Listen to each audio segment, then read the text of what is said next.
தற்போதைய செய்தியை பார்த்துக் கொண்டிருக்கிறோம். சென்னை அயனாவரத்தில் உள்ள ஆம்ஸ்ட்ராங் இல்லத்துக்கு நேரில் சென்று அவரது மனைவியிடம் மத்திய இணையமைச்சர் ராம்தாஸ் அத்வாலே துக்கம் விசாரித்த பிறகு அவருக்கு ஆறுதல் தெரிவித்திருக்கிறார். ஆம்ஸ்ட்ராங் படத்துக்கு மலர் தூவி அவருக்கு மரியாதையும் முன்னதாக செலுத்தியிருக்கிறார். அந்த அண்மை செய்தியை பார்த்துக் கொண்டிருக்கிறோம். முழு விவரங்களோடு செய்தியாளர் காண்டிபன் இணைப்பில் இருக்கிறார். வணக்கம் காண்டிபன், கள விவரம். கனிமொழி கடந்த 5ஆம் தேதி பகுஜன் சமாஜ் பார்ட்டி கட்சியுடைய மாநில தலைவராக இருந்த ஆம்ஸ்ட்ராங் அவர்கள் ஒரு 11 பேர் கொண்ட ஒரு கும்பலால் வெட்டி படுகொலை செய்யப்பட்டார்.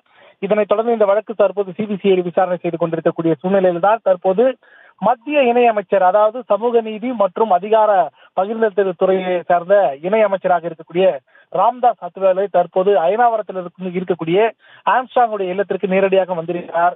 குறிப்பாக 5வது தளத்தில் வசித்து வரக்கூடிய அவரது மனைவியிடம் இந்த உயிரிழப்புக்கு, இந்த படுகொலைக்கு துக்கம் விசாரிப்பதற்காகவும் அதே நேரத்தில் அவருக்கு ஆறுதல் கூறுவதற்காகவும் வந்திருக்கிறார். தொடர்ந்து அவர் இல்லத்தில் வைக்கப்பட்டிருக்கக்கூடிய மறைந்த ஆம்ஸ்ட்ராங்கின் திருவுருவ படத்திற்கு தற்போது மலர் தூவி மாலையும் மரியாதையும் செலுத்தி வருகிறார்.